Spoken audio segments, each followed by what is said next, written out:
Muito bem. Então, nós iniciamos a nossa aula.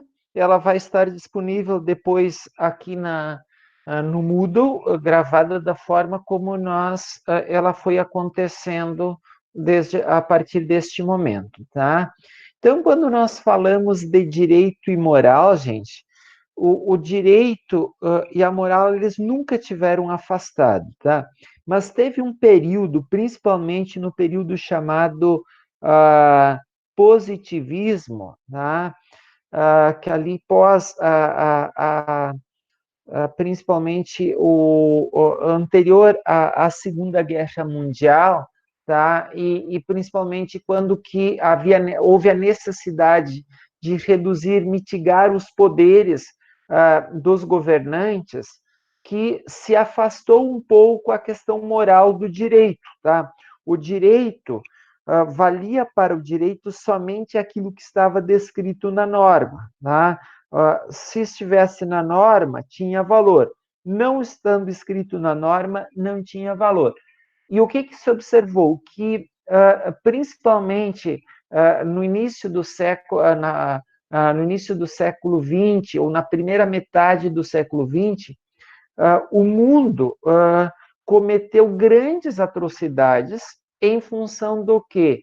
Justamente do cumprimento restrito daquilo que estava na norma, né? Se justificou atrocidades porque estava cumprindo com a norma, tá? É mais ou menos parecido com aquilo que o presidente dos Estados Unidos está fazendo hoje com o mundo, tá? Então, ele visando preservar os interesses norte-americanos, passa por cima de todos e de qualquer norma mundial, tá, gente? Então, isso é importante a gente olhar para o direito de uma forma mais ampla, tá? Então, aqui, quando a gente fala, mas o que são normas éticas, tá? O que são normas éticas? As normas éticas, tá? Deixa eu ver. As normas éticas, tá? Elas envolvem juízos de valor sobre o comportamento humano, tá? Então, você, olhando para aquilo que está acontecendo no momento, você enxerga diferentes comportamentos. E sempre que você observa um comportamento, você acaba emitindo um parecer, ou seja favorável, aprovando aquele comportamento ou reprovando aquele comportamento. Nesse sentido, as normas éticas, elas acabam dando diretrizes para a coletividade. E essas diretrizes, elas passam a ser meio que obrigatórias. Por exemplo, hoje há toda uma orientação, mesmo que não haja proibição de você sair, mas há toda uma orientação, você só sai de casa se você tem necessidade, do contrário, você precisa ficar em casa, tá? Então, nesse sentido, as normas éticas, elas orientam o que você pode fazer, o que você deve fazer. Então, são questões assim importantes que visam orientar as decisões e também os atos humanos. Então, por isso que quando eu estou falando de norma ética, eu estou falando de quê, gente? Eu estou falando que eu estou estudando decisões, atos humanos, tá? Então, lembram na semana passada que nós falamos em juízos de valor. O que é um juízo de valor? Tá? O juízo de valor, ele nada mais é do que a tua manifestação da tua concordância ou não concordância com um determinado ato, né? Com uma determinada situação. Então, observem que algumas situações nós reprovamos mais, algumas atitudes a gente reprova mais, enquanto que outras situações a gente é mais permissivo. É nesse sentido, tá, que a norma ética ela expressa um juízo de valor. É como se fosse uma espécie de um ato mental, tá? Um ato mental que você, isso eu concordo. Que bacana esse teu comportamento, que bacana a atitude que aquela pessoa teve frente ao problema, os problemas pelos quais nós estamos enfrentando, tá? Então, vocês percebam que a cada dia, a cada momento, ou neste momento, você deve estar olhando para cada atividade que está acontecendo ao teu redor e você está emitindo juízos de valor, tá? O que, que é juízo? Nada mais é do que uma avaliação. Então, é uma característica humana estar avaliando o tempo todo os atos, as atitudes, os comportamentos, aquilo que está acontecendo ao nosso redor, tá, gente? Alguém tem alguma pergunta? Não, eu tenho só até uma observação, né, já que o senhor falou ali na questão de normas éticas, que aconteceu essa ano passada e está presente hoje, colegas, digamos, um advogado que estava entrando com um processo devido ao coronavírus, né, Sim. libertando alguns presos, né, que estavam em penitenciárias em razão de alegar doenças, né, crônicas, e então, mas com a posse de um atestado Falso. falso, exatamente, falso. Então, aí a gente vê que realmente alguns profissionais, independente se for advogado, médico, né, não usa a norma ética, o juízo de valor de comportamento, né? Então, infelizmente, né, ainda bem que a OAB ainda ela se reportou e aí se manifestou, né? E mostra que realmente nossa sociedade ainda tem as pessoas ainda que não usa a ética, né, no comum a todos, enfim, a benefício de todos, né?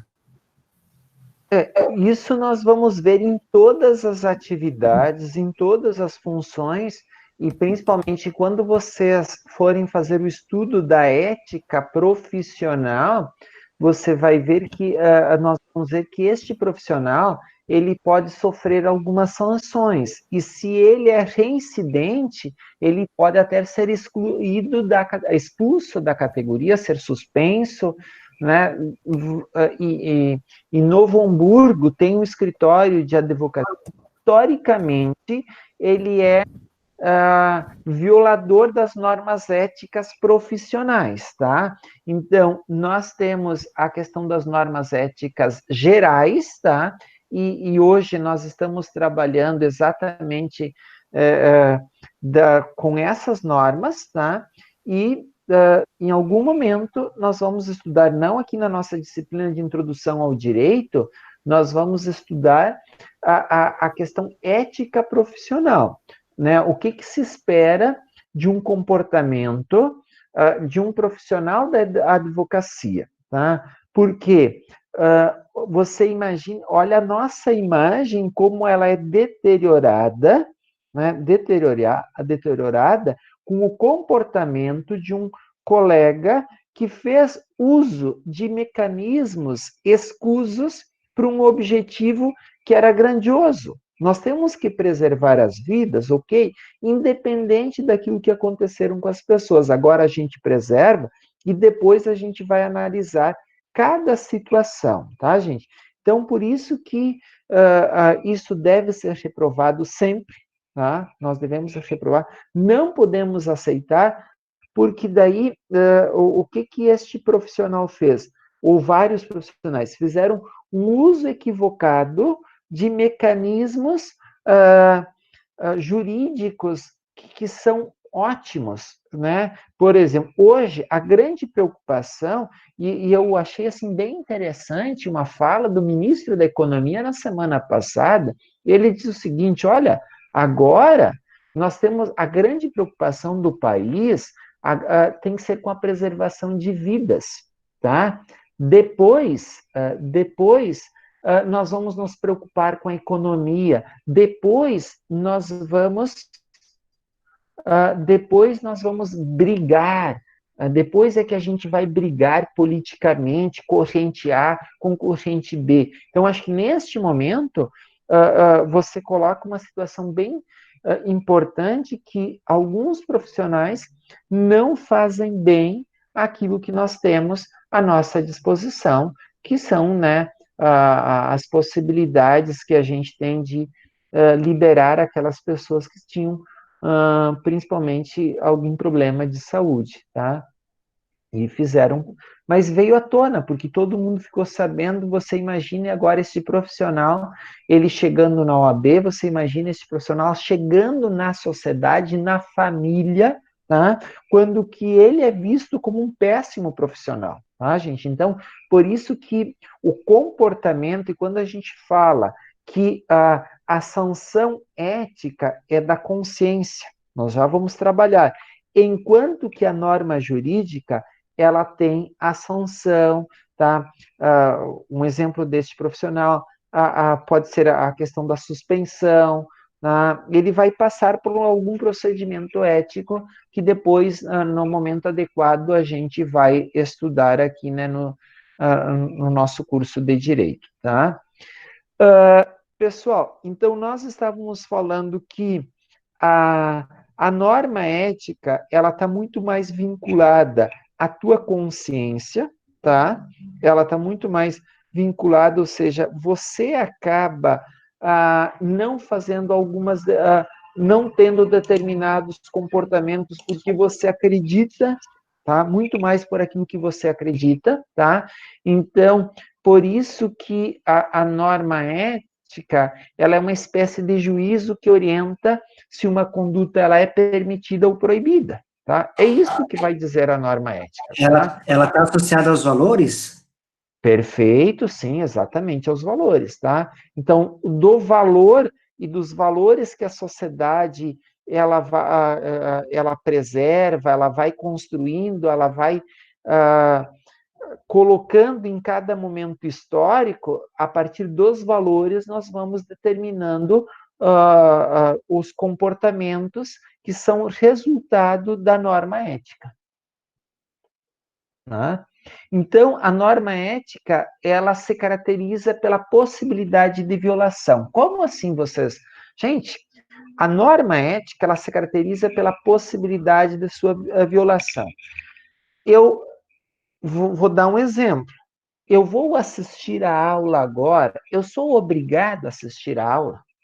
Não, você não é obrigado a assistir. Então, você pode violar. Inclusive, você pode apenas colocar ali, se conectar à aula, deixar o microfone ligado, deixar, né, a imagem desligada. Exatamente isso, tá?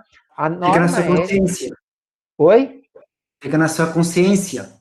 Exatamente, na questão da consciência. Porque se não houver liberdade, se não houver liberdade, você fazer pela própria consciência, nós não estamos falando de ética. Daí nós estamos falando de norma jurídica. Por que que lá na faculdade, né, a gente precisa fazer a chamada? Porque há uma norma, uma regra jurídica que determina que o professor tenha que controlar a chamada em sala de aula. Tá? Vocês estão percebendo? Mas eu sou obrigado a ficar na sala de aula. Não, você tem até o direito, né, como norma jurídica, de faltar 25%. Tá? Um outro exemplo. Você tem obrigação de dar esmola? Não, Não. tá? E exatamente. Tá? Você tem obrigação de ajudar alguém que está necessitando neste momento? Do ponto de vista jurídico, a gente fala da solidariedade, da questão da justiça, da questão da dignidade, mas você vai ajudar muito mais por uma questão de consciência do que por uma obrigação jurídica, tá? Então, nesse sentido, se a gente não tem liberdade, tá, de violar uma norma ética, ela não é uma norma ética. Não pode ser ético.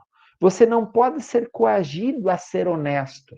Você vai ser honesto porque você acredita que isso é importante, contribui para que a sociedade ela seja mais justa. No momento que você diz o seguinte, mas é uma obrigação ser honesto, não, você vai ser honesto por uma questão de consciência, tá? Porque se não houver liberdade de violar, da gente ser desonesto, o meu comportamento não é ético.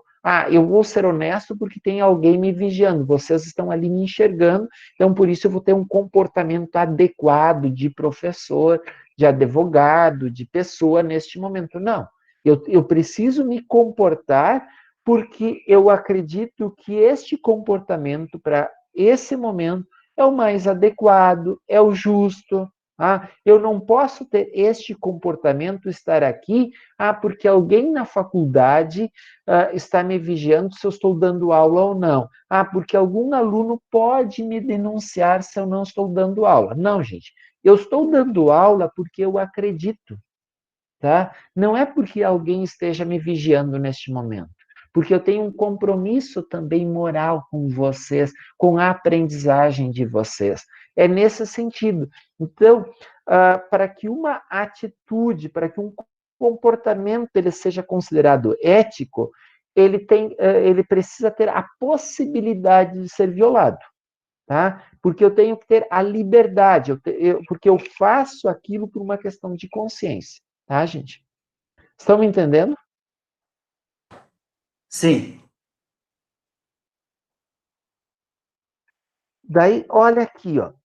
Embora imperativas, as normas éticas pressupõem a liberdade daqueles a quem ela se destina. Era exatamente aquilo que nós estávamos falando. Se não houver a liberdade, tá? Nós não vamos falar. Olha aqui, mas a possibilidade de ser transgredida não invalida a norma. Por exemplo, devemos ser honestos, é importante a honestidade, ok? A possibilidade que eu tenho de transgredir a questão da honestidade não invalida a norma, tá? Apenas fixa a responsabilidade do transgressor. Por exemplo, se eu venho a transgredir a norma ética, a pergunta que eu faço para vocês, tá? Como é que eu fico frente a vocês, frente à sociedade, frente à minha família? Como é que eu olho para minha família, olho para o meu filho, olho para minha esposa, se vem uma denúncia de uma transgressão de uma norma ética importante que eu sempre defendi? Tá? Vocês estão percebendo? É muito mais pela questão da consciência, tá? Do que por uma imposição, tá? Então, eu preciso ter a liberdade. Por isso que o mundo ético se caracteriza pela relação entre o dever ser. O que é esse dever ser, gente? Alguém de vocês poderia me definir o que é o dever ser? É como a gente deve agir? Como nós devemos agir, ou qual o comportamento que a sociedade espera que você tenha, tá? O dever ser é o comportamento que nós esperamos, que nós todos, né, estamos esperando que cada um tenha neste momento, tá? Dentro da normalidade, digamos?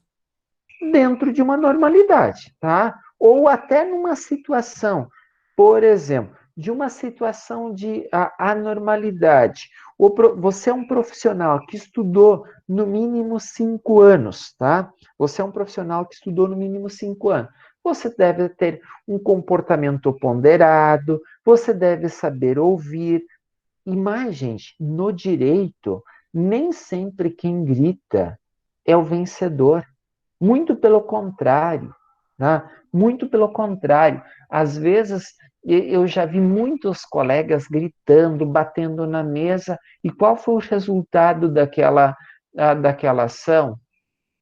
Improcedente, tá? Então, não é fazendo show, não é gritando, não é intimidando as outras pessoas, tá? Então, nesse sentido, a disciplina de introdução ao direito, ela também, ela tenta trabalhar um perfil profissional que a gente quer construir. Qual é um perfil profissional? De alguém que esteja dialogando, de alguém que esteja de alguém que esteja ponderando, que nem sempre nós temos a verdade absoluta, tá? E este é o papel do profissional do direito, tá? Eu vi aqui que tem algumas mensagens, tá? E eu não sei se alguém tinha alguma pergunta específica, porque aqui ia falar o mesmo. Muitas vezes a esmola afunda a pessoa, tá? Mas em um vício, tá? O... Porque, na realidade, quando a gente fala em política de Estado, eu até concordo aqui com o pessoal. Claro que tem momentos assim que a dificuldade, a desumanidade é tanto que você tem que socorrer, tá? Mas observem que quando a gente fala de política de Estado, e o que se espera que o profissional do direito defenda?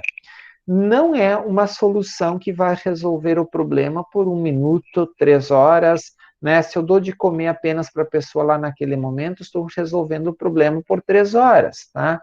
Então, por isso que eu sou defensor de políticas firmes de Estado. E vocês já sabem, quando eu falo de políticas de Estado, tá? O que a gente vai fazer com esse pessoal que está na rua hoje, que está em situação de precariedade? Eu tenho que ter uma política de Estado que vá colher, que vá recolher, que vá fazer com que essas pessoas em algum momento tenham o que comer, tá? Num primeiro momento, nós temos que assistir. Isso depende também do papel da sociedade, sim. Agora, em algum momento, a gente tem que dar um direcionamento. Avaliar por que essas pessoas estão na rua. Nós não podemos chegar numa situação como está São Paulo, descontrole absoluto, e outras cidades, né?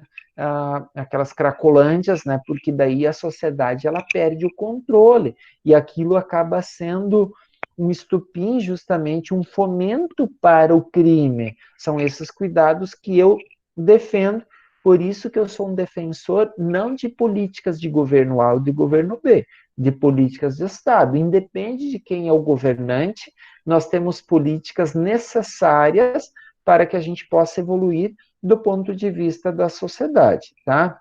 Deixa eu ver aqui, eu não sei, eu concordo com o Rafael, com aquilo que escreveu, tá? Mas, professor, Ah, pode temos falar. casos também de pessoas que não querem, né? Simplesmente sair da rua, né? Eu já vi Perfeito, isso é reportagens de um pessoas que desafio. elas simplesmente não querem voltar para casa. Elas aprenderam a conviver dessa forma e elas não querem sair das ruas. Sim. E isso é até complicado Agora, porque em situações, eles estão em situação precária, né? Porque na verdade pega essas que nem a nossa região, é região de muito frio. Então como é que tu vai tirar uma pessoa da rua que não quer sair da rua e como é que tu vai acolher essa pessoa num lugar tão perigoso, vamos dizer assim, né? Para a saúde e também para a segurança da pessoa. eu acho que precisa ter todo um estudo social, e é esse estudo social que, por que a pessoa está lá na rua? O que está acontecendo? Tá? Quais são os motivos que ela não quer sair, tá? Porque tem bastante a questão da dependência, a dependência química, né? Tem bastante, mas tem outros motivos, brigas familiares, desilusões familiares também, né, gente? Tá? Pois aqui o Rafael escreveu, além de diminuir o estado de necessidade trabalhista do indivíduo através de recurso dado, ainda não sabemos para onde será destinado aquele valor. Normalmente, né, o valor ou parte daquele valor, eu vou dizer para vocês, em Sapucaia do Sul, se alguém conhece a realidade, no centro de Sapucaia tem moradores de rua, tá? E que vivem na rua, pelo menos tem alguns ali que eu conheço há 10 anos, outros 15 anos que vivem na rua, tá? Agora, o que a gente vai fazer, e que é o grande problema do momento, que nós precisamos acolher essas pessoas em determinados espaços e tentar fazer algum encaminhamento. Qual é a dificuldade? É exatamente o cumprimento de regras, tá? Porque a rua, ela também eu cometeria uma insanidade de dizer que é uma vida confortável. Não.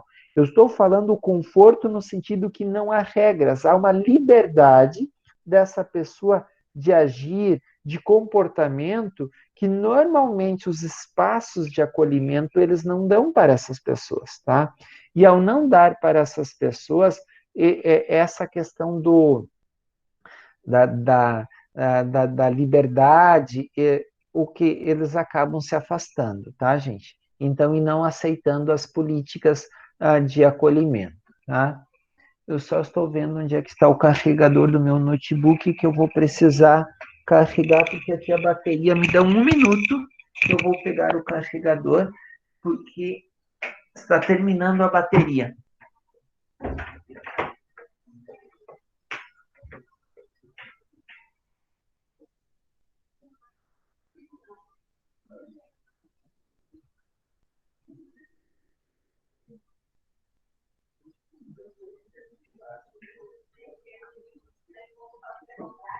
Não.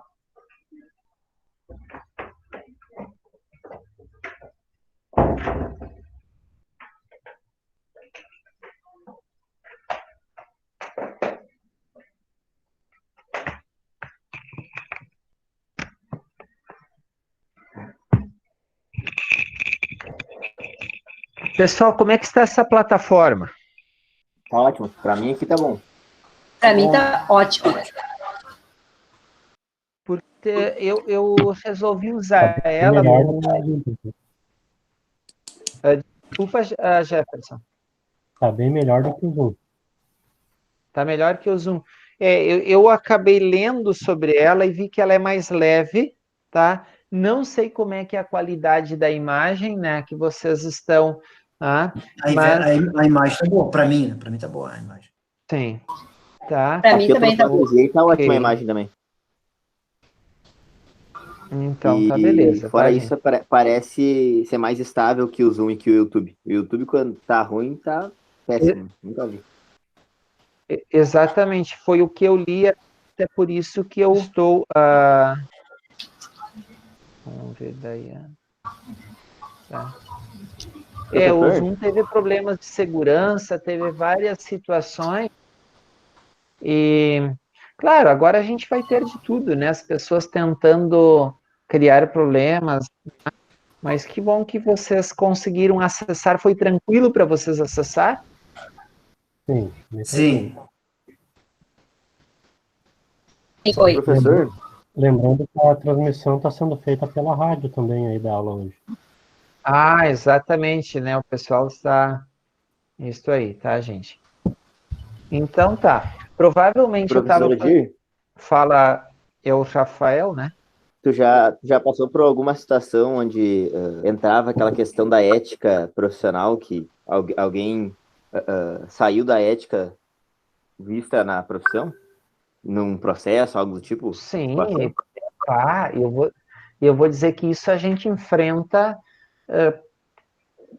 todos os meses, né? Faz parte do cotidiano. Tá? Primeiro, as pessoas tentam te dar golpes assim de todos os lados, né? Até hoje à tarde eu estava discutindo uma situação lá de Tapejar. Olha, para ver que às vezes a gente não pode sair de casa, mas a gente vai bastante, né? Porque eu acompanho uma situação de meus clientes de uma área de terras de lá, tá? Um meu cliente é de Farroupilha e a outra é de Flores da Cunha. E daí lá o pessoal fez a partilha, tá? Fez a partilha, estavam considerando que os honorários do advogado de lá seriam pagos primeiro com toda o Monte Mor. Não dá, né? Quer dizer, a parte, os meus clientes, eles são meus clientes, eles não podem ser descontados do monte. Então, isso foi uma discussão que eu fiz hoje com um colega advogado, tá? Mas a gente tem muitas situações, principalmente na advocacia, um problema. É a questão de você prometer resultado a nossa atividade não é de resultado, ela é de meio, tá? O que que isto significa de meio, gente? A gente tem que fazer bem um processo, a gente precisa trabalhar bem, é isso que você garante para o teu cliente. Você não pode garantir resultado. E qual é a grande expectativa que as pessoas, de um modo em geral? Ah, mas o teu colega fulano, ele disse que me garante. Ok, então você precisa ir lá e contratar os serviços dele, tá? Esse discurso de fim que a gente busca ganho certo de ação, esse tipo de situação não pode permear a nossa atividade. Porque, primeiro, não é você que vai decidir, mas acontece da gente fazer uma interpretação equivocada, e daí juiz, outras partes, podem apontar o nosso equívoco. E como é que você vai garantir? Tá? Então, por exemplo, é diferente uma ação de alimentos, que é um direito indisponível, quando você vai buscar uma ação de alimentos, ok? A procedência não tem discussão. Agora, outras ações, dependendo da ação, nem sempre o nosso cliente, o teu cliente, vai ser a pessoa que tem razão, tá? E o que nós temos, que hoje a gente está discutindo, eu pergunto para vocês, o que é uma tutela justa? Tutela é um resultado da justiça, né? É a resposta da justiça. E o que é uma tutela justa? É dar, do ponto de vista jurídico, o deferimento para quem, no mundo dos fatos, tem razão. Agora eu pergunto para vocês, a gente, em alguns momentos, não tem isso. Nós não temos essa situação.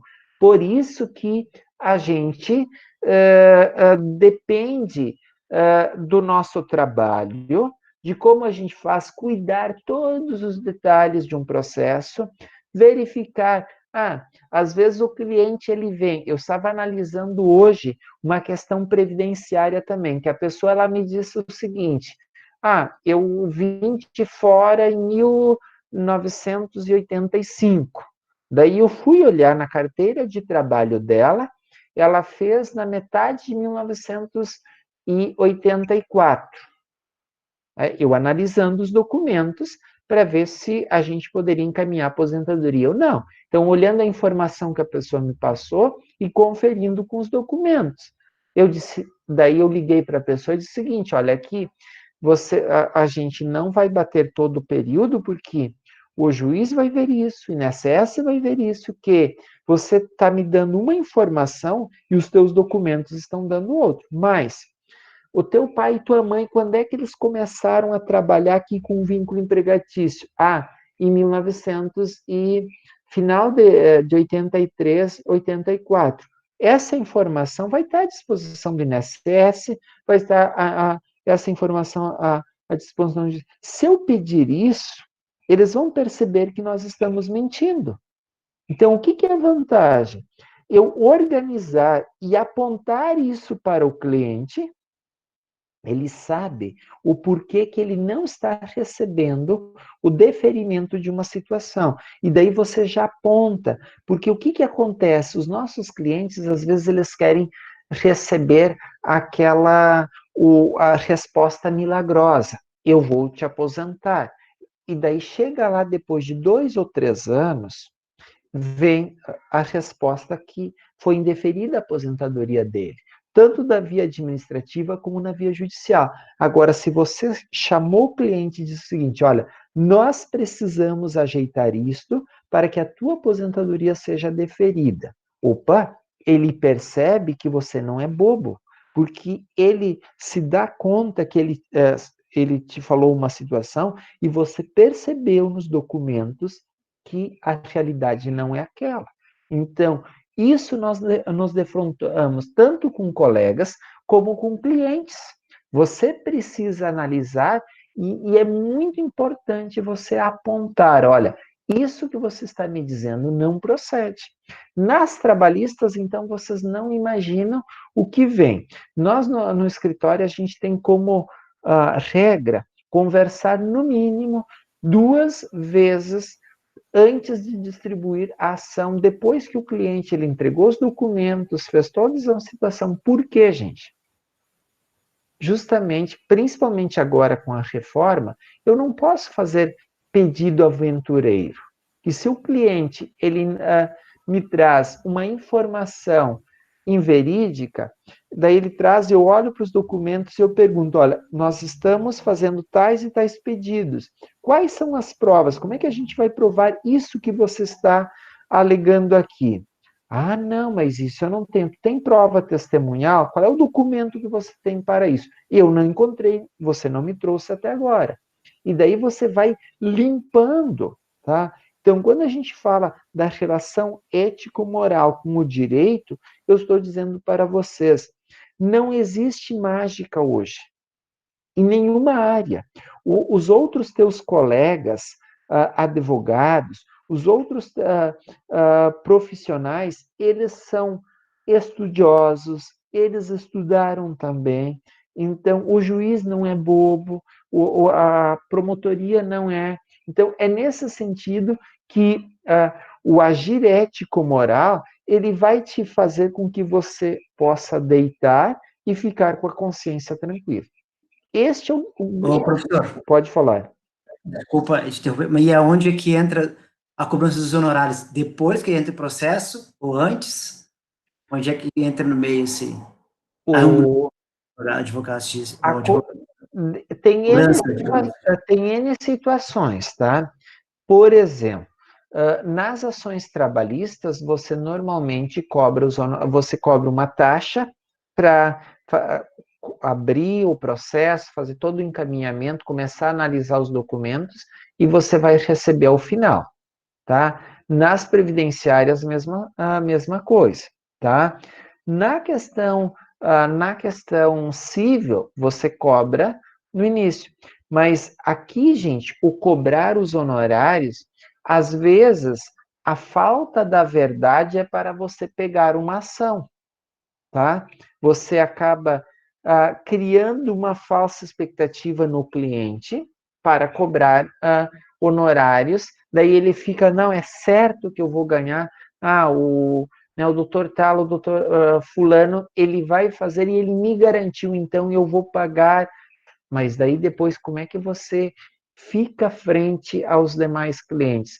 Por isso que eu falei para vocês na semana passada que a gente não precisa fazer propaganda da gente. Quem vai fazer propaganda do teu trabalho são as pessoas que você atende. A forma como você atende. Então, se você tem comportamento ético com as pessoas, com os no relacionamento, mais, dizer não ao cliente às vezes significa ganhar a confiança dele, tá? Eu vou dizer para vocês, faz já umas 2 ou 3 semanas que a gente vem lidando com uma situação de imposto de renda, de um problema do ano passado, do ano anterior, que a pessoa foi para a malha fina, e mais, daí ele queria ver se a gente fazia a declaração deste ano. E daí ele perguntou para mim se eu fazia alguma coisa que fizesse com que ele pagasse menos imposto. A primeira resposta que eu disse para ele, se ele tinha aquela expectativa, eu nem ia pegar a situação dele. Primeiro, porque no ano que vem ele estaria procurando talvez um outro profissional no sentido de resolver o problema deste ano, da declaração deste ano. Então, eu disse para ele, eu vou juntar todos os documentos, todos os comprovantes, se a Receita chamar, está aqui, ó, documento por documento, para o senhor ficar dormir tranquilo, não ter nenhuma preocupação com a receita. Eu não faria e não faço nenhuma situação apenas para baixar o valor de pagamento, porque hoje a Receita tem controle de todas as informações. E se você tem consciência disso, Tá? Eu vou dizer para vocês, eu não só ganhei aquele cliente, como ganhei outros amigos dele, da empresa dele, justamente porque ele sentiu que a gente não faz artifício baixo, que num primeiro momento ele tem a expectativa que ele vai ganhar, mas depois ele sai perdendo. Porque todos esses colegas que a gente pegou faziam com um determinado profissional que ele ajeitava, colocava valores fictícios. O que aconteceu? A receita pegou. Todo mundo gostava, adorava fazer aquilo. Só que 1 ou 2 anos a receita não pegou, só que agora vai olhar por 5 anos. Então, todos eles terão problemas. Claro que alguns a gente já conseguiu reverter fazendo uma declaração retificadora. Tá? Vocês estão percebendo? Eu faço errado lá atrás, depois, agora você... foi o que eu disse para ele. Depois o senhor vai dizer para os seus amigos, para a sua família, que não foi o senhor que quis, né, alterar valores. Foi o advogado fulano que alterou. E você está com um problema na receita, não é porque você quis fazer errado, mas porque o advogado que fez. Então, vocês perceberam como que essa relação ética com o direito, ela está muito próxima e você vai construindo uma imagem profissional. Eu pergunto, e até eu tenho um artigo que vocês podem dar uma olhada. O artigo, a construção social da identidade. Se vocês colocarem a construção social da identidade, ODIR, vai aparecer esse artigo, tá? Como é que você quer ser visto e percebido? Tem como postar no Mulo depois, professor? Tem, tá? Deixa eu só fazer aqui. Professor, Mais fácil acesso. Discussão. esse teu exemplo parece os meus clientes que vão lá no escritório e querem saber como é que eles vendem e não pagam imposto. Ah, é. Adoro. Como faz para não pagar ICMS? Deixa.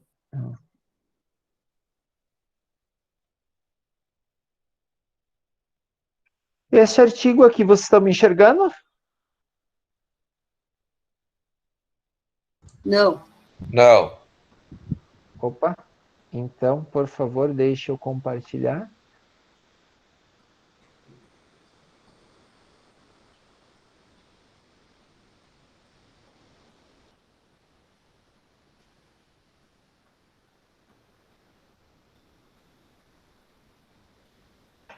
Esse artigo. Né?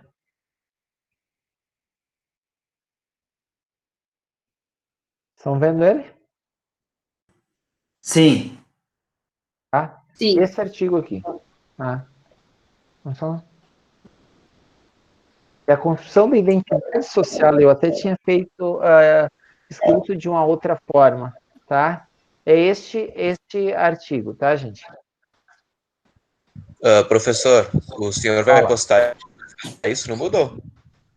Do artigo? Você fala do artigo? Isso? Tá. Do artigo, posso colocar o link lá para você, sim, tá? Posso colocar. Obrigado. Tá? Professor, Fala. eu disponibilizei ali para os colegas o link nas mensagens, se eles quiserem copiar. Obrigado mesmo, tá? Nada. Então, aqui, gente, norma ética para a gente ir avançando, tá tranquila a forma como a gente está conduzindo a aula? Sim. Sim, professor, tudo certo. Tá. Então, são juízos de dever ser. O que são juízos de dever ser? Como a sociedade espera que você se comporte?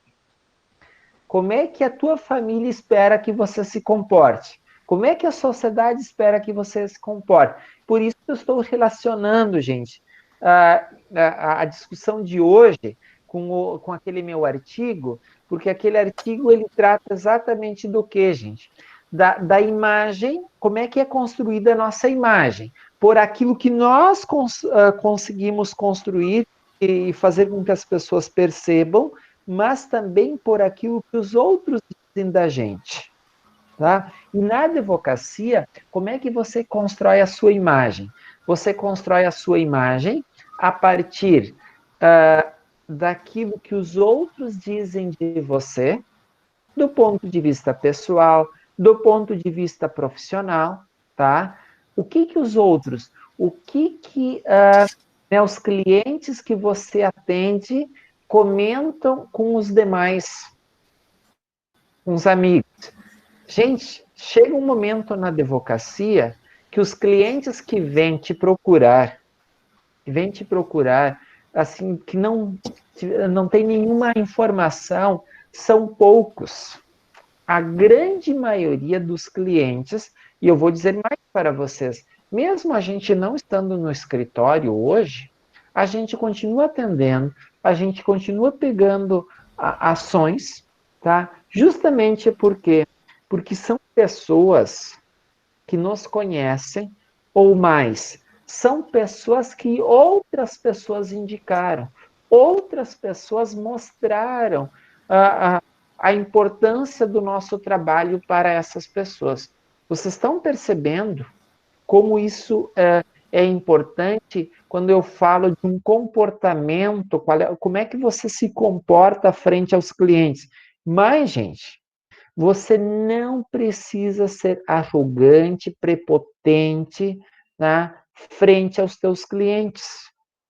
Quando que eu falo de humildade, se precisar pedir desculpas para vocês, eu vou pedir, tá? Se precisar pedir desculpas para um cliente, eu peço desculpas e não tenho vergonha de dizer, ó, essa sua situação eu tinha lhe prometido para hoje, mas a gente não vai conseguir. Eu explico porque nós só vamos conseguir para tal dia.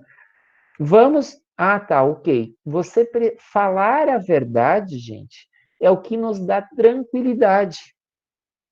Tá? Você precisa ser visto profissionalmente como a pessoa que fala a verdade. Isso é um comportamento que a sociedade espera. Os juízos de dever ser te orientam, tá? Então, por isso, gente, que a palavra norma tem relação com o que é normal. Comportamento, tá? Vocês estão enxergando essas duas linhas aqui? Aonde está o cursor aqui? Tem alguém vivo? Sim, professor. Sim. Tá. O que seria um comportamento normal? O teu comportamento normal, ele vai, né, caminhar por aqui, tá? O que é o anormal? É quando você sai da linha, tá? Ou seja, você deveria estar trilhando por aqui e você está aqui embaixo, está lá para cima, você não está em lugar nenhum, tá? Então, nesse sentido, é o comportamento esperado como o comportamento normal de seus membros. Lembra os valores? Por que os valores que nós estudamos na semana passada, eles são importantes? E eles vão se modificando em cada época, segundo a escala de valores dominantes em uma determinada sociedade. Então, quais são os valores que orientam a nossa sociedade hoje? O nosso grupo social, aonde a gente está inserido, tá? Então, são comportamentos previsíveis. Pessoal, e aqui nós não estamos falando que a gente é contra ou a favor. Por exemplo, qual é a grande discussão hoje entre quem é a favor e quem é contra o presidente da República? É o comportamento dele. O que se espera de alguém na presidência da República? Como é que ele deveria se comportar frente a essa situação de pandemia, aos problemas que o mundo todo está enfrentando? Por que o ministro da Saúde ganhou destaque, ganhou espaço? Porque o comportamento dele é um comportamento um comportamento adequado de um ministro de Estado frente a uma situação de calamidade, a um problema muito sério que nós estamos enfrentando. Ah, mas por que o comportamento do presidente ele foi, de certa forma, reprovado, como apontaram as pesquisas e os principais analistas racionais que eu falo, né? Não quem caminha pelo mundo irracional. Justamente porque a gente esperava dele um comportamento diferente. Da mesma forma, você na condição de advogado, você na condição de estudante, o que a gente espera agora, neste momento? A gente espera que você seja tolerante, porque aquilo que você está passando não é só você que passa, é a sociedade toda brasileira, é o mundo que está precisando se reinventar neste momento frente a este problema. Então, você não pode olhar para o seu umbigo, você que é uma pessoa inteligente, tá? Então, são comportamentos que nós esperamos de pessoas sensatas, de pessoas que possam possam influenciar outros comportamentos, tá? Então, por isso, gente, que a há comportamentos previsíveis, tá? Como é que é o comportamento previsível de um advogado? Tá? Como é que é o comportamento previsível de um juiz? Como é que é o comportamento previsível de um promotor, tá? De um procurador do Estado, de um ministro da Educação? Como é que é um comportamento? Então, vocês perceberam aquele comportamento, aquela fala daquele advogado conversando com familiares ou com presidiários por telefone, é um comportamento esperado? Não, por isso que foi reprovado pela categoria, foi reprovado pela sociedade. Então, quando a gente está falando de norma ética, ela tenta orientar determinados comportamentos. Mas daí alguém pode estar me perguntando, mas professor, por que a gente precisa disso? É condição de subsistência da sociedade. Se não houver normas, se não houver regras, a nossa sociedade não subsiste, gente. Tá? Não há como existir a sociedade sem a existência de normas mínimas. Tá? Deixa eu só ver aqui no chat para ver se tem alguém fazendo perguntas e que o professor não viu.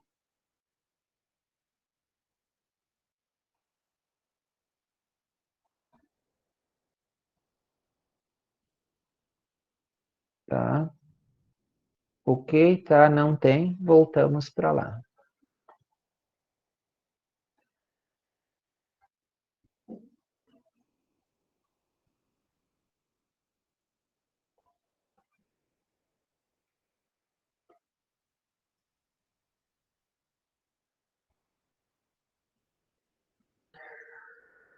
Então, a moral ela pode ser compreendida como conjunto de práticas, de costumes, de usos, de padrões de conduta em um determinado segmento social. Nós estamos falando da advocacia, tá? Por que às vezes vamos olhar do ponto de vista como as pessoas esperam que a gente esteja vestida num tribunal, como é que as pessoas esperam que a gente esteja vestido num fórum, para um compromisso profissional importante, tá? Não é comum, e eu lembro, gente, faz acho que 1 ano ou 2, era no mês de janeiro, tá? Ali acho que foi 25, 23 por aí, tá? Uma colega advogada, ela estava vestida de camiseta, tá? Foi. E daí, olha a pergunta, gente. E olha o quanto que a gente espera. Não é a vestimenta que vai fazer que você seja o bom ou mau profissional. Não é isso e eu não defendo isso. Mas há algumas regras, algumas situações, algum padrão de conduta que você espera do profissional, tá? Quando o pessoal entrou, a juíza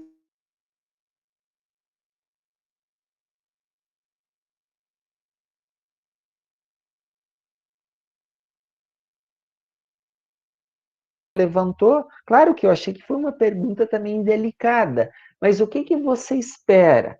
Que a pessoa ela estivesse vestida adequada para o momento, né?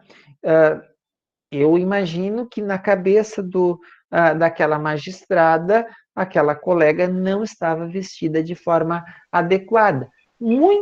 Se você costuma ir a fórum, como eu ia, né, com audiências praticamente todas as semanas. Oi. Professor, se puder repetir, Travou bem na hora cortou da pergunta. No momento que você Tá. estava falando do juiz, que o juiz perguntou, enfim, alguma coisa do gênero. Ele perguntou daí estava a colega advogada e mais uma outra parte, tá? Porque a colega advogada, ela estava apenas de camiseta, né? Assim, vestida de uma forma muito simples, muito, né? Eu não acho que isso vai fazer a diferença, mas a magistrada perguntou: vocês estão representados por advogado? A advogada de vocês veio, e daí a colega se apresentou como advogada, né? Então, eu achei que ficou aquele momento um tanto constrangedor, mas eu entendi a posição da magistrada. A colega advogada não estava vestida de acordo com o ato, com o momento, o local onde ela estava, né? Porque você espera um determinado padrão de conduta, você pertence a um determinado segmento social, tá? Então, essas situações, gente, é importante que a gente compreenda, tá? Seguidamente, você vai para a audiência e os teus clientes e as pessoas estão ali comentando. Fulano não parece advogado.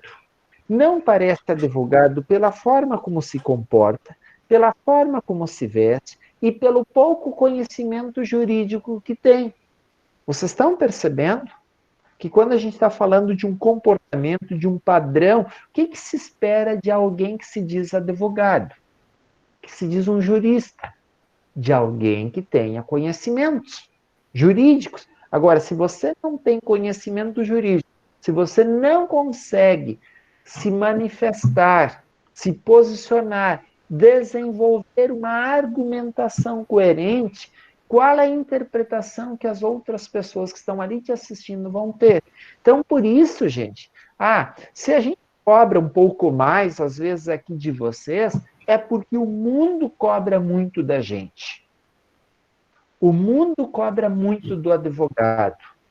Nós somos chamados a dar respostas por N situações, muitas vezes naquilo que nós não estudamos. Quando nós, lá nas primeiras aulas, falamos da ideia de ampliar a nossa visão, a nossa cultura geral, nós estamos defendendo a identidade do jurista. O que se espera? Que alguém que é um grande conhecedor, que sabe se manifestar, se posicionar sobre diferentes assuntos, sabe dialogar, apontar alternativas para os problemas que a sociedade tem. Nesse sentido, é que a disciplina de introdução ao direito, ela tem que te mostrar também como que a gente age no mundo jurídico, como é que deve ser meu agir, tá? A regra moral é uma linha reta de comportamento, cujos desvios representam deslizes ou transgressões da regra. Agora, eu pergunto para vocês, a gente pode transgredir? Em algumas situações, a gente deve transgredir? Eu vou dizer para vocês que há situações positivas e há situações negativas do transgredir. Como assim? Me apontem, por exemplo, alguma situação negativa do transgredir as normas da nossa sociedade. Eu acredito que um exemplo que pode ser dado, né, me corrija se estiver errado, mas, digamos, quando há um leito só, tá? e tem uma pessoa com idade avançada é outra idade média. Dependendo da gravidade, às vezes o médico, né, dentro da ética média, ele vai escolher aquele que tem condições de sobreviver. Eu acho, no meu entendimento, também seria uma transgressão. Né? Não sei se é isso, mas esse é o ponto. Vamos ouvir as outras. Vocês até podem ligar que agora eu estou dando destaque.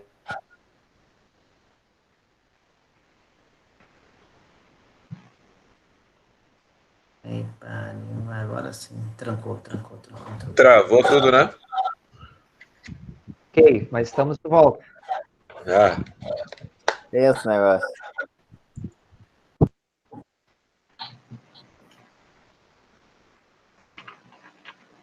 Quem falando? Alguém mais quer falar sobre possibilidades de transgressão?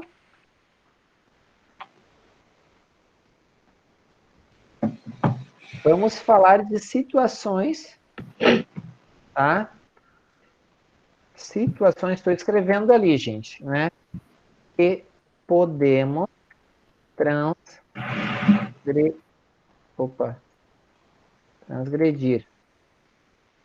tá? Situações que podemos transgredir. Professor, Oi. Emeline, não sei se encaixa nessas situações que o senhor está colocando, mas, por exemplo, passar num sinal vermelho de noite num lugar isolado, isso é uma transgressão da regra da sociedade, até de uma regra jurídica, que não pode passar sinal vermelho. Regra de trânsito, né? Isso, exato, perdão. E a gente faz, normalmente, pelo menos acredito eu, que só na madrugada, por motivos de segurança. Isso seria uma transgressão que a gente pode realizar dentro dessa situação que a gente está colocando? O que os colegas acham?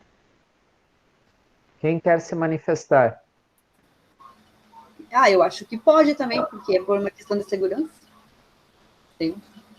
Olha, eu também acredito que pode, né, devido a grande... tá muito defasada a nossa segurança aqui no Rio Grande do Sul, né? Geralmente estão trabalhando aí com 50% do efetivo previsto em lei, né? Então, eu acho no ponto de vista segurança, sim, mas no ponto de vista jurídico, está traduzindo uma regra que já está dentro do código, né, do trânsito. Agora, mais alguém? Tá. Pessoal, voltando para cá. Opa, deixa eu só.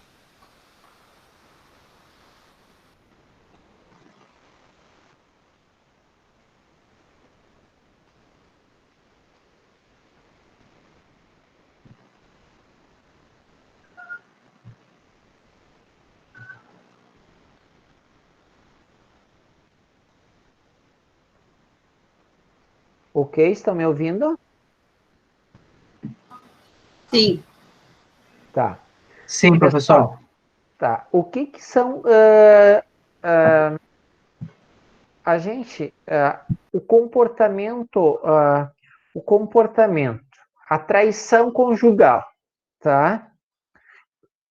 Dependendo de como nós entendemos, nós vamos considerar um deslize ou não, tá?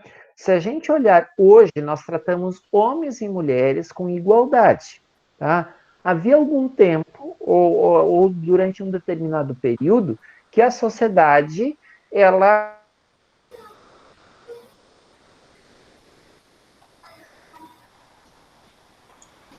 Travou de novo, professor. Uma forma de combater a questão da violência doméstica, tá? Mas, se a gente, em determinados momentos, tá? Se a gente, em determinados momentos, não questionar as normas, nós também não evoluímos. Por que as regras morais, elas valem para o momento?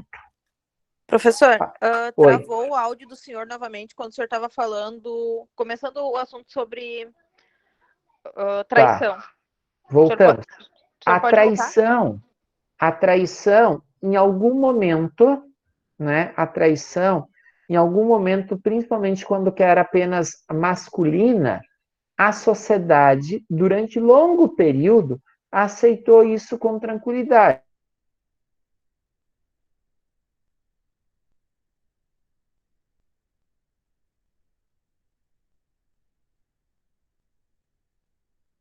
Entender a ideia de igualdade entre homens e mulheres, tá? Opa, a gente passou a fazer o quê? A questionar qualquer forma de traição, tá? Não é porque é masculina ou porque é feminina que se aceita. Então, vocês estão percebendo que determinados valores, determinadas condutas, elas somente são modificadas porque alguém, em determinado momento, ousa transgredir, tá? Essa igualdade que nós defendemos hoje, porque em algum momento alguém bateu na mesa e disse, olha, somos iguais, tá? Então, há a transgressão positiva, estão me ouvindo? Sim, estamos ouvindo. Tá. Há a transgressão positiva quando você questiona uma norma ultrapassada, uma norma que não mais responde aos anseios atuais, tá? Então, que você questiona, que você transgride essa norma no sentido de evoluir, mas há também aquela situação, aquela transgressão, até para usar um exemplo que vocês utilizaram, a regra de trânsito. Se eu não respeitar o sinal vermelho, eu estou colocando em risco a vida de outras pessoas, eu estou causando prejuízos materiais, eu estou causando prejuízos humanos. Vocês estão percebendo? Então, há situações que a gente pode transgredir no sentido de evoluir, no sentido de avançar, mas há outras transgressões que elas causam prejuízos danados, né? Ah, tá, é possível avançar o sinal vermelho, agora é meia-noite, agora é 3 da manhã. Ok, se eu ultrapassar com cuidado, eu estou preservando a minha vida, a vida de outros, e também eu estou preservando a minha segurança. Então, eu preciso ponderar quais são as situações que estão envolvidas naquele momento, tá? Então, gente, a regra representa uma medida de conduta a qual determina até que ponto a pessoa pode ir. Então, vocês estão percebendo que há situações quando a gente argumenta, quando a gente demonstra a importância daquilo que a gente está buscando, que eu posso avançar, né? Porque a própria regra, ela representa uma medida de conduta. Eu posso ir até aqui, mas o transgredir, às vezes, é no sentido que eu quero dizer que aquela norma ela está ultrapassada, ela não está adequada ao momento que eu estou vivendo hoje, tá? Então, por isso que a palavra ética, tá? Ela provém de ethos, né, do grego, e possui o sentido de costume, modo de ser, modo de se comportar, tá? Essa ideia do termo o significado do termo ethos grego, que significa como eu me comporto, tá? Aqui, na questão ainda das normas morais, tanto no direito como na moral, existe um sentido ético e regras a serem seguidas e obedecidas, tá? Pessoal, essa situação é tão importante porque você precisa dar respostas, o mundo precisa de respostas tuas, né? E quais são as respostas que você vai dar? Então, por isso da ideia de regras, né? As regras morais têm origem nos costumes, na cultura, na religião, naquilo que nós vimos na semana passada, gente. Então, vocês percebam que a aula de hoje é continuidade, tá? Nós estamos evoluindo no conteúdo, né? E dependem da tua consciência, da conduta social.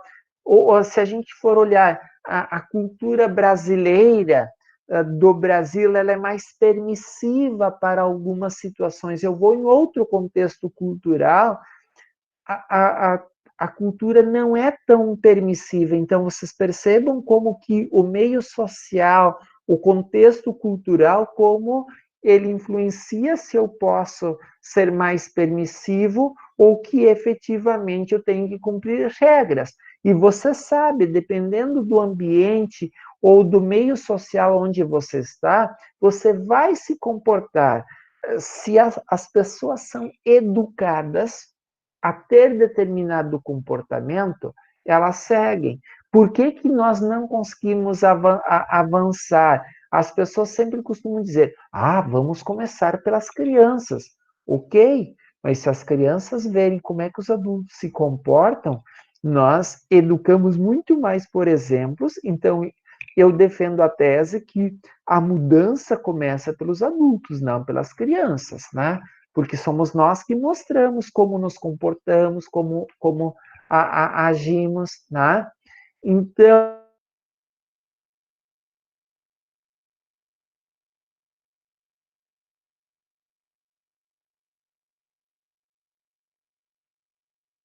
dependem de ti, elas não dependem dos outros, tá? Você só vai ter um comportamento ético se você tem a liberdade de transgredir. E você, por conta própria, diz o seguinte, não, eu quero cumprir essa norma, tá? Elas prescrevem um comportamento, mas não autorizam empregar coação para o seu cumprimento. Vocês estão percebendo? Se você descumprir com uma norma de trânsito, o que vai acontecer?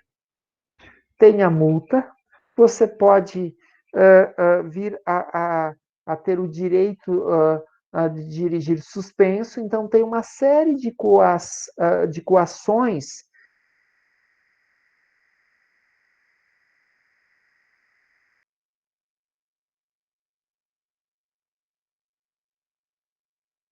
prejuízos a outra pessoa, tanto do ponto de vista de danos corporais, como do ponto de vista de danos materiais, você é responsabilizado civilmente para tal. Então, você cumpre com aquelas normas porque você tem medo da coação. Agora, do ponto de vista ético, é o teu tribunal da consciência. Gente, é a tua consciência que vai dizer, você vai olhar para a tua consciência e se o teu comportamento vai ter mais ou menos a reprovação social, tá? Mas é muito mais por aquilo que a tua consciência te diz. Então, por isso que a moral, ela é autônoma, ela tem autonomia, ela depende de você. Por exemplo, eu vou dar esmola, foi uma situação. É uma questão que depende da tua consciência. Você foi comprar no mercado, na padaria, e a pessoa te deu o troco errado. Gente, é da tua consciência, você percebeu depois, é da tua consciência se você vai devolver, se você vai informar, tá? Que a pessoa, ela te deu o troco errado, tá? Alguma dúvida sobre a questão da moral, a questão da ética e essa relação próxima com o direito? Professor? Fala. Nesse exemplo do trânsito ali, então, no caso, assim, mesmo que a gente viola a norma, a validade dela continua, é isso? Sim, mas também a norma moral, tá? Não significa porque... vou dar um exemplo. A gente ser honesto um com o outro, né? Autêntico um com o outro. O fato de eu não ser honesto com vocês, isso caracteriza que essa norma moral, ela inexiste? Não. Tá? Da mesma forma das normas jurídicas, tá? Porque daí o Estado, ele tem meios para te coagir, para fazer, ele te impõe sanções se você não cumprir. Agora, do ponto de vista da ética, qual é a sanção que você tem por ser desonesto? Né? Vamos dizer o seguinte, eu fui desonesto com vocês. Qual é a sanção que eu tenho? É a da consciência, é a da reprovação. A reprovação que eu vou ter, olha, vocês divulgando para B que eu fui desonesto. Esta é a reprovação social. Tá? É a questão da consciência, de eu dormir e não conseguir dormir em função, né, de aquilo estar me martelando que eu não fiz bem. Perceberam? Agora, do ponto de vista jurídico, se eu passei um sinal vermelho ou se eu estava dirigindo numa velocidade acima do permitido, o que vai acontecer? Eu vou receber uma multa, tá? É a sanção que o Estado tem. Aí eu ultrapassei, teve uma multa hoje, mês que vem, tá? Ultrapassei o número de pontos, a suspensão do meu direito de dirigir por um determinado período. Essas são as sanções. Agora, o fato de eu não cumprir tanto uma norma moral, tá? Uma regra, como uma norma jurídica, não significa que ela inexiste ou ela deixa de existir. Claro que, a partir do momento que nós todos passamos a questionar tanto uma norma moral como uma norma jurídica, por que nas leis, nas normas, na própria Constituição, nós vamos fazendo adequações? A gente só faz adequações em função de quê? Porque essa norma, ela precisa se adequar ao momento, ao contexto que a gente está vivendo hoje. Se a gente for olhar a Constituição, quantos anos tem, o nosso Código Civil, eles são recentes, mas olha o Código Penal, há quantos anos que a gente tem. Claro que são feitas adequações, Código de Processo Penal. Então, vocês observem que nós temos normas mais recentes, mas nós temos normas mais antigas, e por N motivos nós temos dificuldade de atualizá-las. Alguma dúvida, gente? Não. Tá. Então, nós avançamos agora, tá? E a gente vai olhar um pouco das características da norma jurídica. Por exemplo, alguém de vocês tem filhos pequenos? Sim, eu tenho. Tá. Vocês têm. Sim. Sim. Como é que nós vamos educando os nossos filhos? Vocês estão percebendo?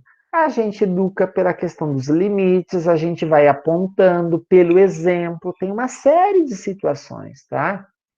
Agora, a norma jurídica, eu vou aqui, escrevo Constituição, eu vou encontrar essa norma, tá? Então, a norma jurídica, e nós, nas próximas semanas, nós vamos continuar, essa é uma temática que a gente vai evoluindo a cada semana, ela tem origem legislativa. O que quer dizer quando que eu falo que a norma jurídica tem origem legislativa?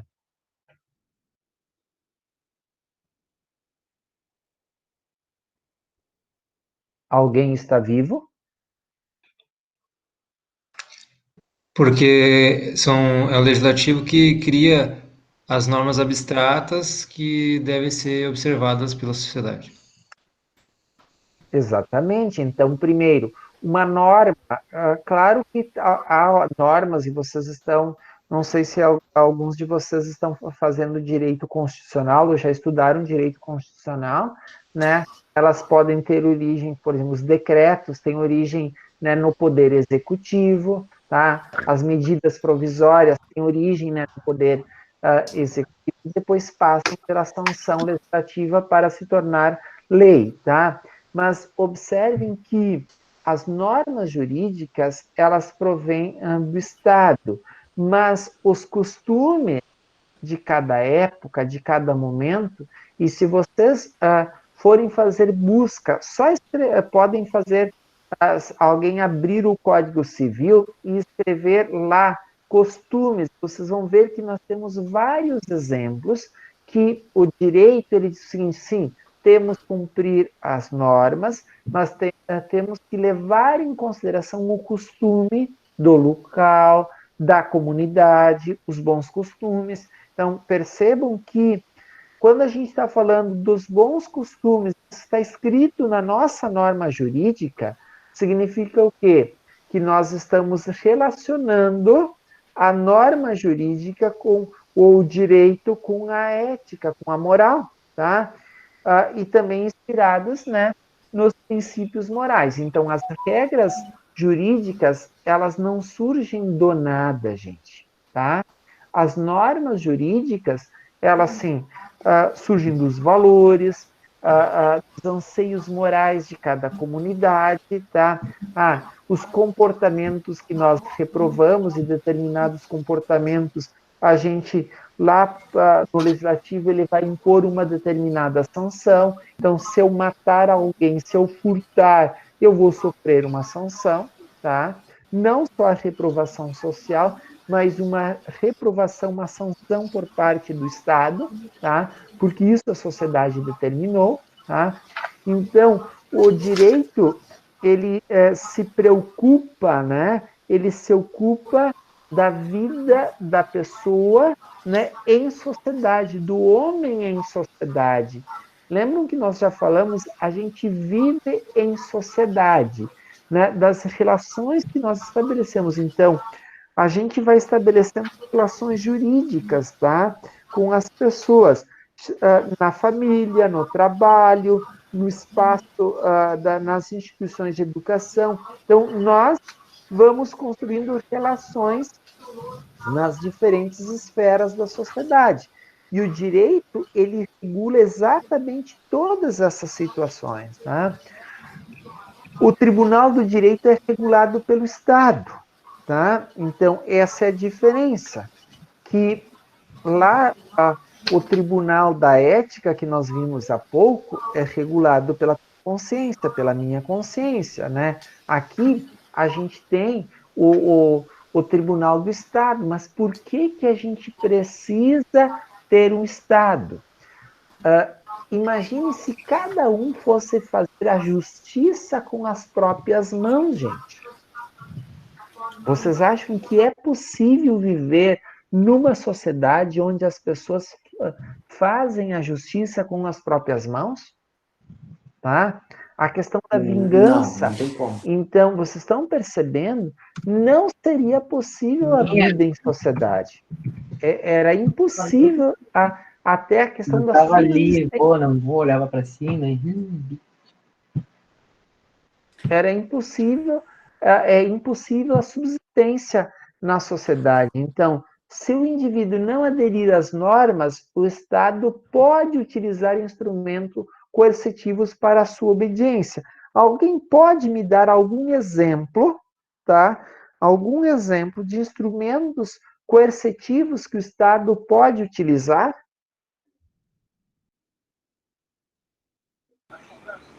A prisão? A prisão? Prisão, o que mais? Pagamento de cesta básica, serviços comunitários. Serviços, então, a imposição de penas, né, digamos, alternativas, tá? O que mais? Eu estou com uma dívida, eu pedi um dinheiro emprestado para vocês e não pago esse dinheiro. Tomar bens para pagamento dessa dívida. A questão do patrimônio, exatamente, ir lá no patrimônio do devedor, utilizar o patrimônio do devedor, tá? Então, são meios, vamos dizer o seguinte, eu pedi dinheiro emprestado para vocês. Vocês podem me obrigar a pagar? Depende do tipo de empréstimo que foi feito, eu acredito, professor. Se foi feito a gente empréstimo não, de pessoa física, um empréstimo de mútuo, tá? Vocês me emprestaram, vamos dizer, cada um de vocês, em função das obras da Fundação Odir, cada um me emprestou R$1.000 e ia receber depois, vou dar um exemplo da aplicação do dinheiro na Fundação Odir, né? em obras bem importantes, tá? E cada um ia receber 2.000, 1.500 depois de 2 meses. E eu não devolvo o dinheiro para vocês. Se a gente tiver um contrato comprovando isso, acredito que a gente tenha como cobrar, mas a obrigação do pagamento a gente não teria como fazer, a não ser com a penhora de bens, por exemplo, não sei.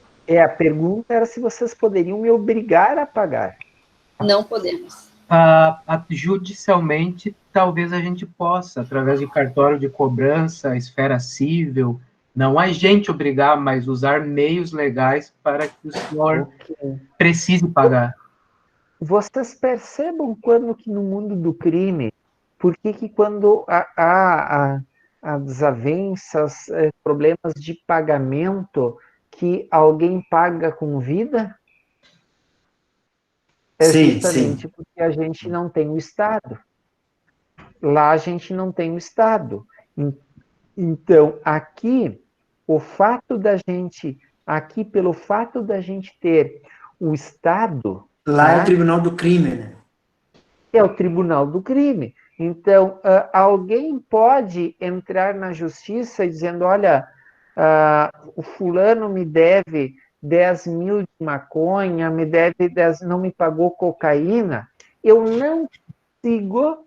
não consigo ingressar com uma ação de cobrança alegando que alguém me deve 10.000 de cocaína, tá? Então, vocês estão percebendo? Porque como é uma atividade ilícita, não faz parte, eu não posso demandar no Estado uma situação que seja ilícita, então por isso que este pessoal, normalmente eles praticam o quê?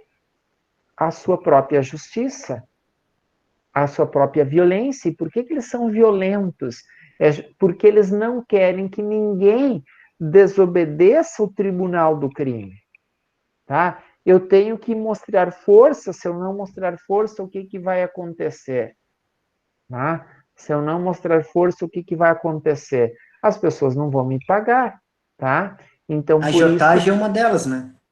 Exatamente. O pessoal é muito violento, normalmente, fazem ameaças, né? Então, vocês perceberam a diferença do mundo do direito e da importância do Estado, da mesma forma que alguém às vezes pergunta, mas você não gostaria de agir com as próprias forças quando que alguém comete um crime contra um familiar teu ou a tua família? Eu vou dizer o seguinte, eu provavelmente ia cometer uma barbárie muito maior do que ele cometeu. Por isso, não pode ser eu a pessoa ou quem vai julgar. Quem vai julgar tem que ser alguém que vá analisar isso com racionalidade. Porque se não agir com racionalidade, tá, nós vamos cometer muito mais barbáries, né, muito mais barbáries do que do que aquela pessoa que a gente quer condenar. Tá? Então, por isso a importância de eu fazer o quê, gente? Delegar para alguém que possa agir com racionalidade. Quem é esse alguém? É o Estado? O Estado. Tá? O Estado é quem vai fazer a justiça. Porque se dependesse das pessoas, nós faríamos muito mais, nós agiríamos com muito mais barbárie do que aquela pessoa que efetivamente ela... né, que nós queremos puni-la, tá bem? Então, vamos aqui continuando, tá?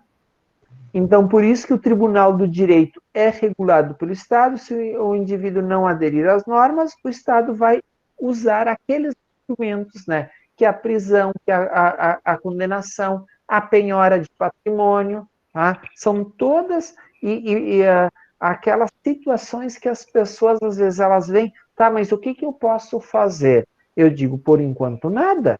Vamos esperar que o Estado vai determinar a penhora, vamos pedir restrições no patrimônio do devedor, são as alternativas que a gente tem no momento. Tá? Então, aqui, as características né, da norma jurídica, tá? As normas jurídicas se caracterizam pela bilateralidade, envolve duas pessoas. Enquanto, olhem lá, gente, que a norma ética, ela depende da tua consciência e da tua avaliação, aqui o Estado e a norma jurídica, ela sempre trata da tua relação com outras pessoas. Então, por isso, são sempre duas ou mais pessoas envolvidas. Um exemplo, quando eu estou falando de divórcio, são duas pessoas envolvidas se não tem filhos, tá? Ou, às vezes, mesmo numa situação de violência, são duas pessoas que estão envolvidas, né, num processo penal, tá? Então, a sua transgressão implica em sanção regulada e organizada pelo ordenamento. Um exemplo, se eu matar alguém, lá eu tenho que seguir o que está descrito no regulamento. Qual vai ser a sanção, em que condições que eu cometi este crime? Então, vocês estão percebendo? Isso precisa estar organizado, porque senão para cada pessoa, a gente estaria dando o quê? Uma punição diferente, uma regra diferente. Não teria nada organizado do ponto de vista social, tá? Então, por isso, se o direito ele envolve duas ou mais pessoas, se as normas jurídicas elas só terão valor quando envolver duas ou mais pessoas, o direito ele é heterônomo, ou seja, nós, por envolver duas ou mais pessoas, nós somos obrigados a cumprir com a norma jurídica, tá? Por exemplo, se eu não cumprir, tem todas aquelas sanções que vocês há pouco me apontaram, né? Alguém tinha falado aqui antes, né, que o direito, que as pessoas procuram para não pagar imposto, o que faz para não pagar imposto, né? O direito, ele é exterior, ou seja, a conduta externa é julgada pelo aparato do Estado, tá? É o Estado que determina, é o Estado que te impõe, é o Estado que vem cobrar de ti. Mas por que eu não posso aqui, né, entregar uma notificação? Eu até posso fazer isso, mas dependendo da situação, precisa quem? O oficial de justiça ir lá, penhorar, determinar, né, intimar, ele tem fé pública, tá? Então, a pessoa pode dizer que não foi, ou aquele documento pode não ter valor, tá? Então, vocês estão percebendo que nós precisamos cumprir determinados, e é o aparato do Estado. Então, é o Estado, é o policial que vai lá levar a intimação, se for necessária para comparecer para o inquérito. Então, é o Estado que vai fazer toda a situação. O protesto, quem é que vai dizer? É o cartório de protestos. Então, vocês estão percebendo, para todas as situações, é o Estado que vai determinar a conduta, é o Estado que vai impor a sanção. E é o Estado que vai se comunicar com essa pessoa. Não sou eu que vou lá a levar a pessoa para a audiência, né? Se ela não comparecer, ela tem as consequências, e dependendo se ela for intimada, ela pode ser conduzida de forma coercitiva, né, para prestar depoimento, tá? E daí aqui a gente vai para as conclusões da aula de hoje, tá? Quais são as conclusões que nós temos, tá? Que as normas éticas e morais, elas são incutidas de geração em geração e são enunciados simples.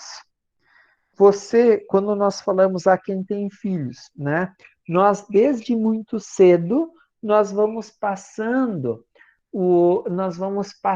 determinados valores, determinados comportamentos nós reprovamos, nós chamamos atenção. Então, por isso que são normas incutidas de geração em geração.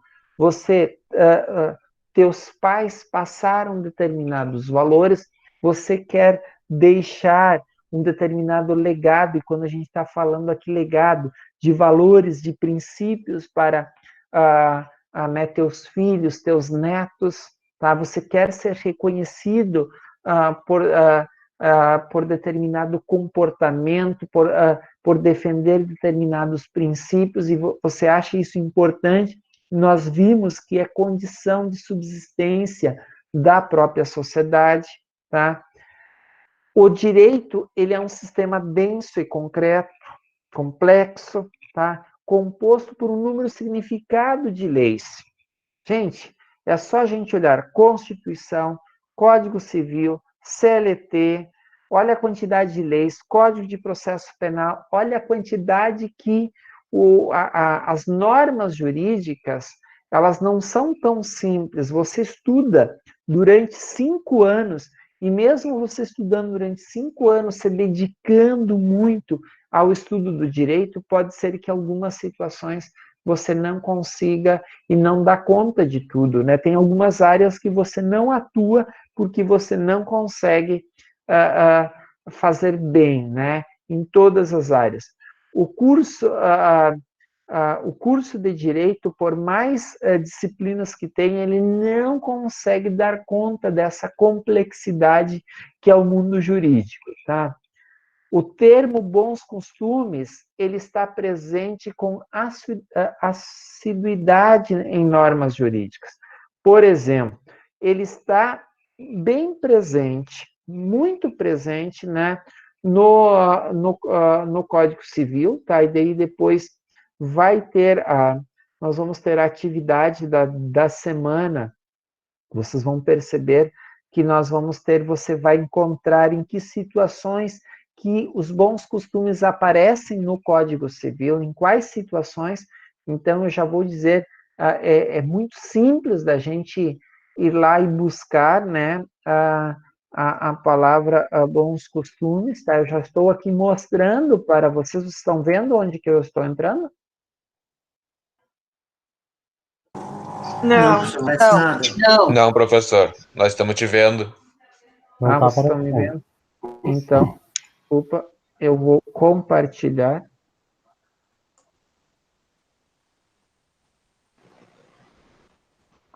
Tá?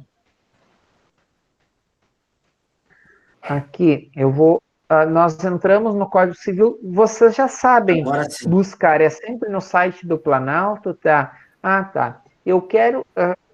em que situações aparece no Código Civil a palavra bons costumes?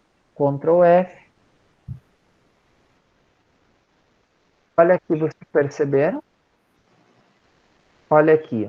Salvo por exigência médica, é defeso o ato de disposição do próprio corpo, tá? Quando importar diminuição permanente da integridade física ou contrariar os bons costumes. Vocês estão percebendo como as nossas normas, elas estão linkadas aos aspectos éticos e morais? Aqui está um exemplo, tá? Vamos mais adiante, tá? Olhem aqui. São lícitas, em geral, todas as condições não contrárias à lei, à ordem pública e aos bons costumes. Perceberam como que a questão moral, ela está presente no nosso dia a dia, na nossa ordem jurídica? Tá?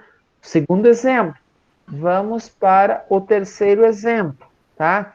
Lá nos atos jurídicos que nós vamos estudar. Então, tá? Em todo o conteúdo, também comete ato ilícito o titular de direito que, ao exercer, excede manifestamente os limites impostos pelo seu fim econômico ou social, pela boa-fé e pelos bons costumes. Bons costumes.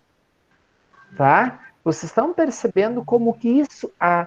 mas será que o aspecto ético-moral está presente na nossa norma jurídica? Já vimos hoje, pelo menos até agora, 3 exemplos. 4º exemplo, tá? Dar às suas partes a mesma destinação que tem a edificação e não as utilizar de maneira prejudicial ao sossego, salubridade e segurança dos possuidores e aos bons costumes. Aqui a gente está falando dos direitos do condônimo, tá? Então, vocês perceberam novamente a presença do aspecto ético e moral, tá? Vamos mais adiante, tá? Professor, Pode falar. mas essa expressão bons costumes, ela está relacionada diretamente aos direitos que prevê na Constituição, né? Não, aqui, não. Bons costumes aqui está relacionado aos aspectos morais, éticos daquela comunidade, tá? Olha aqui, ó. Perderá por ato judicial o poder familiar o pai ou a mãe que praticar atos contrários à moral e aos bons costumes. Me deem exemplo, tá? Me deem algum exemplo de pai que pode perder o poder familiar. O que é perder o poder familiar? Perder o direito, né, sobre os filhos que praticar atos contrários à moral e aos bons costumes. Abuso? Ô, professor, Abuso? Fala. pode repetir porque trancou. Ali, Tá ok. que o colega estava, enfim, indagando e o senhor estava... Sim, tá. O Jefferson pediu se o bons costumes está vinculado à Constituição, e eu disse que não. Não. Aqui, o aspecto bons costumes, tá? Ele está linkado aos aspectos éticos morais dos locais onde a gente vive, tá? Um exemplo,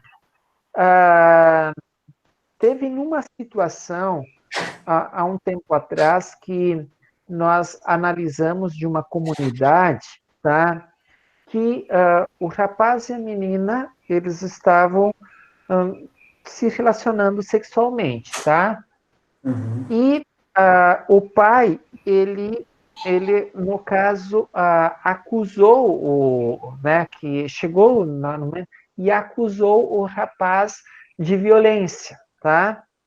Uma das coisas que foi analisado lá, se naquela comunidade, se os jovens, eles quando namoravam, eles tinham na defesa, que se trabalhou no aspecto da defesa, se lá os jovens, mais ou menos com que idade, considerando a idade deles, começavam um relacionamento um pouco mais afetuoso, tá? Então, vocês estão percebendo que bons costumes, aqui, nós estamos referindo quais são os bons costumes, a moral que orienta uma relação de pai com filho, tá? Por exemplo, você leva um filho para um local chamado prostíbulo? Não. Um filho que tem 12 anos, 10 anos? Não. Vocês estão percebendo? É nesse sentido, tá?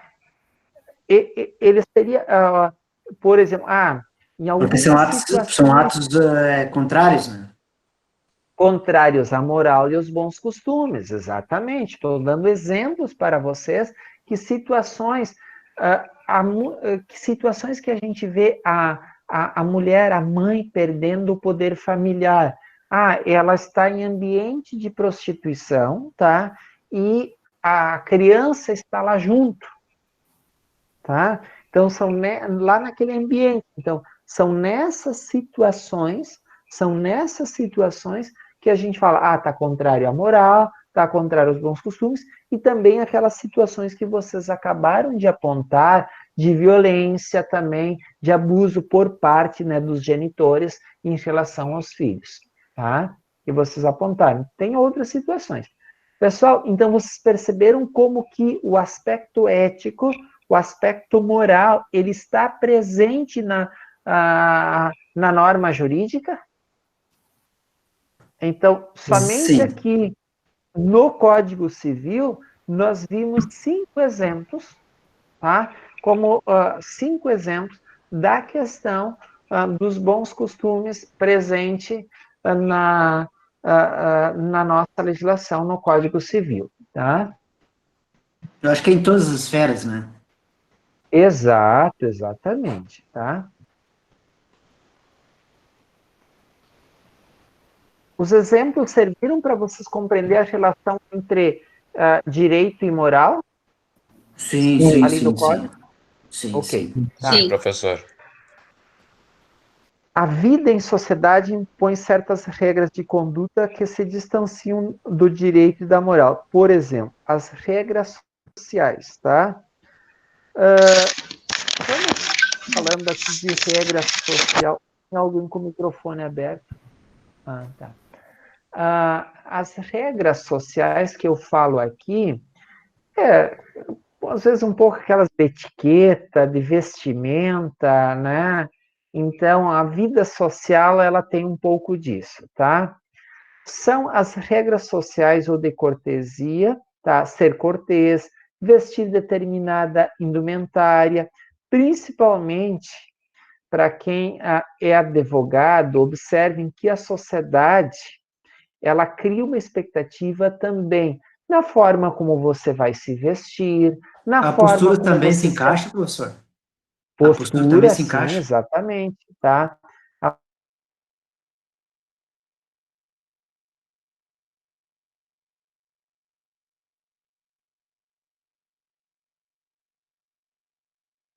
vontade, quem foi meu aluno pode ver que dificilmente eu vou para a aula vestido da forma como eu estou aqui em casa, não é? Não? Tá? Mas por que, gente? Você está no escritório durante o dia, você tem audiências, você tem agendamentos, você tem atendimentos, tá? E as pessoas esperam chegar no escritório e ver uma determinada situação em termos de organização do escritório, tá? Mas também em termos de comportamento dos profissionais que estão lá. Tá? Eles esperam conhecimento, que você, por exemplo, se eu estiver lá no escritório, por exemplo, hoje eu fui no escritório, eu fui cedo da manhã, né, para o escritório, né, mas eu não ia atender ninguém. Eu fui de boné, tá? Porque eu não ia atender ninguém, eu ia só levar pastas e documentos e pegar, né, outros documentos. Eu fui de bermuda, tá? Mas você imagina você chegar no escritório da advocacia e o advogado estar de boné, de tênis e bermuda. É uma vestimenta adequada para o atendimento? Não condiz. Exatamente. É nesse sentido que nós falamos em termos de normas sociais, tá? Há normas que te orientam como você deve se comportar numa determinada profissão, tá? E a respeitabilidade, pessoal, não é por acaso que nós, profissionais do direito, somos chamados a responder quando há N problemas na sociedade. É justamente porque nós temos uma importância grande, tá? E o meu papel aqui na disciplina de introdução ao direito é fazer com que vocês passem a enxergar o mundo jurídico. Não só do ponto de vista do conhecimento, mas como de ponto de vista do comportamento. Eu Se assisti você... Pode falar. Não, fala, depois eu falo, pode concluir. Se você se comporta, se você se apresenta como advogado, as pessoas te reconhecem como advogado. Agora, se você não se apresenta e não se comporta e não demonstra conhecimento como advogado, as pessoas não vão te reconhecer, tá bem? Pode falar. Aproveitando o gancho, né, que o senhor mencionou agora, o direito, né, pensar, digamos, dentro de uma empresa, as decisões se voltam no final no direito. Digamos, se der um problema na engenharia ou, sei lá, na área de computação, contabilidade, o final que decide é o direito. Ou seja, nós temos uma grande relevância no direito, porque tudo termina no direito, né? Dependente de que situação que tu trabalha. Departamento, chegou um problema, passa para depois para o setor jurídico, independente dos outros profissionais, né? Mas vai chegar numa situação, não, passa para o jurídico, o direito é a última palavra. Exatamente, tá? Mais alguma pergunta específica, alguma colocação sobre o tema de hoje, gente? Não, professor. Não. Tá. Eu vou fechar agora a gravação, tá, gente? Para que os colegas que não conseguem estar aqui, eles poderem ouvirem depois. Tá? Só um minutinho, tá? Ok.